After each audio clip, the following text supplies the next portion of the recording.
When you think of cowboys, what first comes to mind?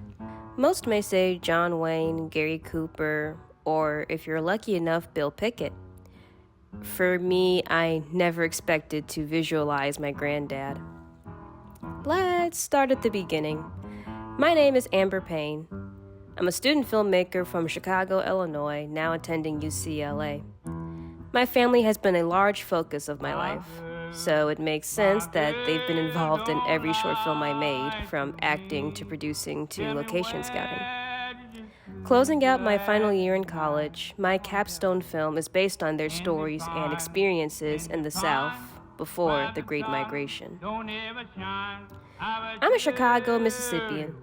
The families of my paternal grandmother and my maternal grandfather owned land in the Mississippi Delta. While my Gramps' family still maintains their land, I unfortunately can't say the same for my grandma. The Daniels family owned a 125-acre farm where they raised crops and livestock. That land was seized by the government in 1953 after generations of it being passed down in our family. Learning that history frustrated me for years, and it was worse when I learned that it was converted into a campground. This story of land ownership and legacy was the inspiration for my capstone film, Shadows on the Frontier. Shadows takes place in 1870s Texas. It follows 13-year-old Thomas, a cowboy and son of freed slaves, who was forced to grow up and protect his family's ranch from monsters. The film follows Thomas and his relationship with his stoic father, Luther. While Luther is hard on Thomas, his worst fear is losing their family's ranch, a symbol of their hard work and legacy. Drawing on inspiration from Southwest African-American folklore, indigenous mythology, and real-world events, the story's main antagonist is a shape-shifting monster.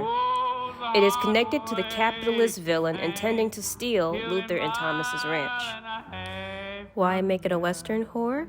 Well, that's the influence of both my grandfathers, James Thomas and Tom Paine.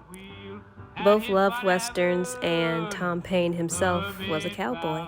Yep. Yep, that's what it was. Well, you was a cowboy.